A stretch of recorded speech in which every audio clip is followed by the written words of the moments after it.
बेटियां किसी से कम नहीं। कहानी एक ऐसी माँ की जिसके सपने और लालच इतने बड़े थे कि उसने उसे पूरा करने के लिए अपनी सगी बेटी को भी नहीं बख्शा। अरे मेरी प्यारी बिटिया रानी, सारा दिन इतने डिजाइनर कपड़े सिलती है। ये तो हाई क्लास के लोग पहनते हैं ना बेटा। हाँ माँ, तभी तो इनके सिलने के लिए मुझे इतने अच्छे पैसे मिलते हैं। देखो माँ, अगले महीने घर में रंगीन बड़ा टीवी लगवा दूंगी। हाँ। अरे जीती रहे बेटा। वैसे कोई ऐसा काम कर जिससे एक बार में ही ढेरों पैसे आ जाए। आने को तो इसमें भी अच्छी कमाई है माँ, लेकिन एक दिन में एक ही कपड़ा सिलो तो आराम भी है ना। वैसे क्या करना है माँ इतने पैसों का? अरे तू बड़ी भोली है बेटा। अरे ओ रायना के पापा, देखो तो रायना के लिए मैंने एक लड़का देखा है। पैसे तो इतने हैं कि लाखों रोज इधर से उधर हो भी जाए तो पता ना चले। वो तो ठीक है, लेकिन इतने बड़े घर का लड़का हमारी रायना से शादी क्यों करेगा? अरे कैसी बात कर रहे हैं आप? क्यों नहीं करेगा? अरे करेगा ना, कमी क्या है हमारी रायना में? अच्छा फोटो तो दिखा दो, कैसा है लड़का? कहीं ऐसा ना हो कि कोई बूढ़ा निकले। अरे थोड़ी सी उम्र में बड़ा लड़का कोई बूढ़ा नहीं होता। ये देखो, फोटो किसी लड़के की नहीं बल्कि एक आदमी की थी। ये क्या बकवास है? कौन है ये? इसके बेटे की फोटो दिखाओ। जी ये वो लड़का ही है। अरे साधना, तुम सगी माँ हो या सौतेली? अरे पैसा रहेगा तो राज करेगी ना। मेरे जीते जी मैं अपनी बेटी की शादी इतने बूढ़े आदमी से बिल्कुल नहीं करूंगा। जब मैं अपनी बेटी के लिए लड़का पसंद नहीं कर सकती तो मेरा इस घर में रहने का अधिकार ही नहीं है। जैसे ही वो जाने लगती है कि तभी रायना वहाँ आ जाती है। माँ, आप जहाँ बोलेंगी मैं वहाँ शादी कर लूंगी, आप कहीं मत जाइए। और फिर रायना की शादी अपने से 11 साल बड़े राधा राम से हो जाती है। शादी के बाद एक दिन, अरे माँ, कैसे आना हुआ आपका? अरे बेटी, घर में आने के लिए कुछ सोचना होता है क्या? ये लो, पूरे 2 दर्जन केले हैं बेटा। शुक्रिया माँ। वैसे और बताइए। बेटा, तेरे पापा की तबीयत खराब हो गई है और तू तो जानती है कि उनकी कमाई कितनी है। अगर तुझसे कुछ पैसों का इंतजाम हो जाए तो। माँ, मेरे पास पैसे कहाँ से आएंगे? अरे वाह बेटी, तू तो गिरगिट की तरह रंग बदल रही है। अरे तुझे पढ़ाया लिखाया, तेरी शादी में पैसा लगाया, अब तेरे मायके वालों को जरूरत है तो तू ऐसे जवाब देगी? अरे अरे माँ, ऐसे मत बोल। मेरी मुंह दिखाई में जो पैसे मिले थे ना, वो मैं तुझे दे देती हूँ।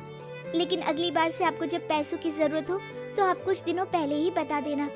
अरे ठीक है, तो अभी से सुन ले, अगले महीने भी पैसों का इंतजाम करके रखना, मैं आकर ले जाऊंगी। तभी वहाँ रायना की सास आ जाती है। अरे अरे समधन जी, कैसे आना हुआ? अरे कुछ खाया पिया आपने? अब जी वो केले लाई हूँ पूरे 2 दर्जन। अब बेटी के ससुराल आना था तो खाली हाथ थोड़ी ना आती मैं। कोई बात नहीं बहन जी, आराम से बेटी से बात करिए, मैं और भी कुछ खाने को भिजवाती हूँ। सास के जाने के बाद साधना भी पैसे लेकर घर आ जाती है। अब दिन बीतते हैं, साधना हर महीने रायना के घर आती और पैसे लेकर चली जाती। लेकिन एक दिन अचानक रायना की सास का फोन साधना पर आता है। बहन जी, जैसे भी हो आप जल्दी से हमारे घर आ जाइए ना। हमारी बहू रायना को क्या हो गया है? न बोल रही है न हिल रही है। हैं? अरे मार तो नहीं डाला मेरी मासूम बेटी को? साफ साफ बोल देती हूँ, मेरी बेटी को कुछ भी हुआ होगा ना तो मैं तुम लोगों को कंगाल कर दूंगी, क्लेम कर दूंगी करोड़ों का। अरे क्या हुआ भाग्यवान, कहाँ से करोड़ों आ रहे हैं? अरे मार डाला हमारी बिटिया को उन लोगों ने। हैं? क्या बोल रही हो तुम? मैंने तो पहले ही बोला था कि लड़का ठीक नहीं है। दोनों रायना के घर पहुंचते हैं, जहां रायना का पति कहता है, अरे अरे आप डरिए नहीं, डॉक्टर ने कहा है कि वो अब खतरे से बाहर है। अरे पर वो खतरे में गई क्यों? अरे क्यों मेरी लड़की को मारने की कोशिश की गई? अरे वकील करूंगी बड़े से बड़ा और सबको सड़क पर ले आऊंगी। अरे सौम्या की माँ में इतनी हिम्मत है कि वो अपनी बेटी को पाल ले। रास्ते में ले आऊंगी तुम लोगों को। हाँ। अरे माता जी, लेकिन डॉक्टर की बात तो सुन लीजिए। नहीं नहीं, मुझे किसी की बात नहीं सुननी मेरी बेटी। अरे सुन तो लो भाग्यवान कि क्या बोलना चाह रहा है तुम्हारा दामाद। जी दामाद जी बताइए क्या हुआ है हमारी बेटी को। अरे पता नहीं, सारी सारी रात किसके लिए कपड़े सिलती रहती है और वो कपड़े जाते कहाँ हैं। अरे हम तो इतने पैसे वाले हैं, हमें तो कोई ज़रूरत नहीं है इसके सिलाई के पैसों की। मैंने तो कहा भी कि बिटिया अगर इतनी इच्छा है तो दिन में एक ड्रेस सिल लो, लेकिन मानी नहीं। आप ही की बेटी है, पूछिए आप, पूरे होश में है अब। हाँ, ये कहकर सास वहाँ से चली जाती है। अब कमरे में सिर्फ बेटी, माँ और पिता थे। बेटा मैं तो जीते जी मर जाता अगर तुझे कुछ हो जाता तो। क्या बात है बेटा, ये लोग अच्छे नहीं, तेरा पति ठीक नहीं है बेटा। अरे नहीं नहीं पापा, ये तो साक्षात भगवान का रूप है। मेरी सास तो मेरा पूरा ख्याल रखती है। ये लोग बहुत अच्छे हैं पापा। अरे तो फिर क्या जरूरत पड़ गई मरने की। माँ पता ही नहीं चला, सारी सारी रात काम करती रहती। आपको पैसे भी तो देने थे, लेकिन ये नहीं पता था कि सेहत खराब हो जाएगी। अरे पैसे देने थे तो सास से या पति से लेकर दे देती।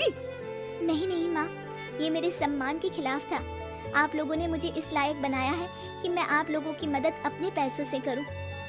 पिता को साधना पर बहुत गुस्सा आता है, लेकिन साधना की आंखों में आंसू होते हैं। मुझे माफ कर दे बेटा, मैंने कभी नहीं सोचा था कि तू इतनी स्वाभिमानी निकलेगी। बेटा मैंने अपने लालच में तेरा जीवन बर्बाद कर दिया, मुझे माफ कर दे बेटा।